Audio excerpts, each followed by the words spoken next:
Good evening student. দেখো, আজ তোমাদের ক্লাস 9-এর সিলেবাসের একটি গুরুত্বপূর্ণ টপিক, সেটা হলো তোমাদের প্রথম অধ্যায়ে রয়েছে ফরাসি বিপ্লবের কয়েকটি দিক। এখানে তোমাদের ফরাসি বিপ্লব পূর্ববর্তী ফ্রান্সের আর্থ-সামাজিক অবস্থা কেমন ছিল সেটাই মূলত আমরা আজ আলোচনা করার চেষ্টা করছি। তো দেখো, বিপ্লব প্রথমত হচ্ছে যে ফরাসি বিপ্লব, তোমরা বলো তো ফ্রান্সে কবে ফরাসি বিপ্লব সংগঠিত হয়েছিল? ভেরি গুড, 1789 খ্রিস্টাব্দে কিন্তু ফ্রান্সে ফরাসি বিপ্লব সংগঠিত হয়েছিল। তো এই ফরাসি বিপ্লব কেন ঘটলো? ফ্রান্সের ইতিহাসে ফরাসি বিপ্লব কেন ঘটলো?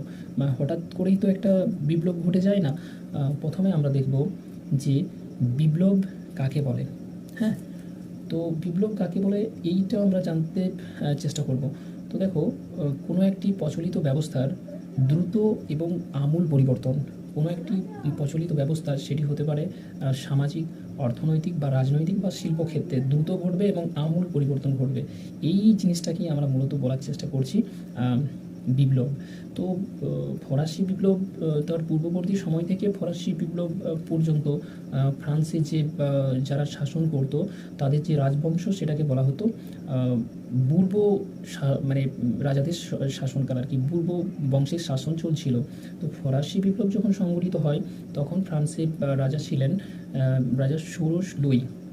তো এই বিপ্লব পূর্ববর্তী যে ফ্রান্সের অবস্থাটা ছিল সেটাকে বলা হচ্ছে যে অসিয়া রেজিম। অসিয়া রেজিম, এই অসিয়া রেজিম ফরাসি কথাটির অর্থ হলো পুরাতনতন্ত্র। হ্যাঁ, পুরাতনতন্ত্র। তো এই সময়কালে সামাজিক, অর্থনৈতিক এবং রাজনৈতিক প্রকৃতি ক্ষেত্রেই ফ্রান্সে মানে কি বলবো, সাধারণ মানুষের উপরে একাধিক নির্যাতন কিন্তু চলছিল। তো এই সময় যে শাসন ব্যবস্থাটা ছিল বৈষম্যমূলক, হ্যাঁ, কর ব্যবস্থাও ছিল বৈষম্যমূলক, এবং এইখানে মূলত সাধারণ জনগণ বিশেষ ভাবে তারা কিন্তু যেহেতু তাদের কোনো অধিকারই ছিল না, মানে সরকারের যে সুযোগ সুবিধাগুলি দেওয়া হতো সেক্ষেত্রে কিন্তু তৃতীয় সম্প্রদায়ের মানুষ তারা কোনো সুবিধাই পেত না, অথচ তাদের নানা রকম কর সরকারকে আরোপ মানে দিতে হতো। এর ফলে তাদের কিন্তু মানে একটা সীমাহীন মানে ভাবে তাদের সীমাহীনভাবে কিন্তু অত্যাচারিত তারা হচ্ছিলেন ওই তৃতীয় সম্প্রদায়ের মানুষগণ। তো এই তৃতীয় সম্প্রদায়ের মানুষগণ এবং তাদের সাথে কী বলবো, অপর যে দুই শ্রেণী ছিল যাজক এবং অভিজাত শ্রেণী, আমরা দেখছি ফ্রান্সের ইতিহাসে প্রথম মানে সরকারের বিরুদ্ধে বিদ্রোহ করছে কিন্তু অভিজাত শ্রেণী।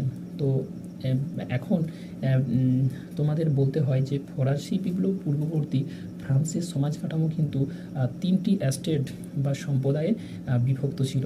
এই তিনটি সম্প্রদায় কী কী ছিল?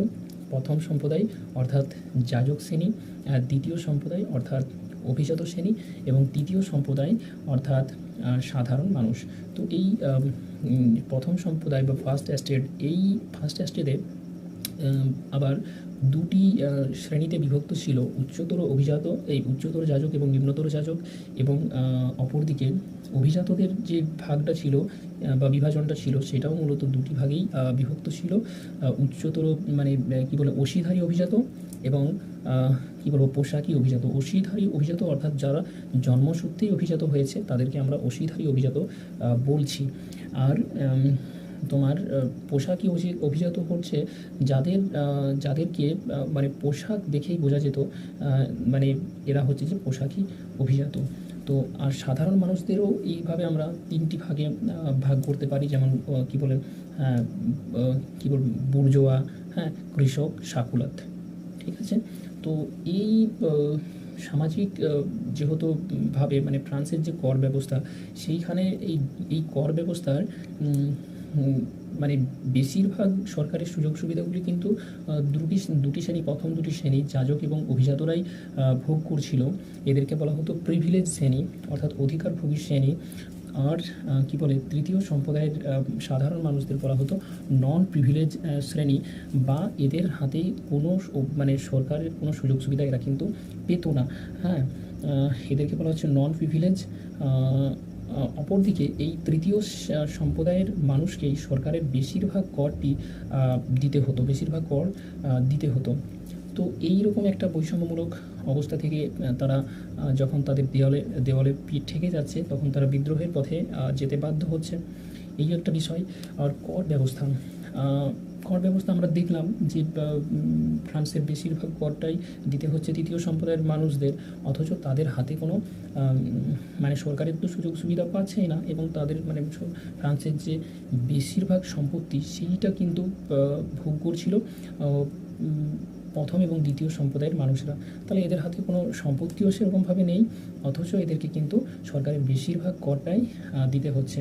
তো এই রকম একটি মানে কর ব্যবস্থার জন্য ব্রিটিশ অর্থনীতিবিদ অ্যাডাম স্মিথ ফ্রান্সকে তার ওয়েলথ অফ নেশন গ্রন্থে 1776 খ্রিস্টাব্দে তার ওয়েলথ অফ নেশন গ্রন্থে ফ্রান্সকে ভ্রান্ত অর্থনীতির জাদুঘর বলেছেন, বা ইকোনমিক কী বলে তোমার, হ্যাঁ, মিউজিয়াম অফ ইকোনমিক এরর।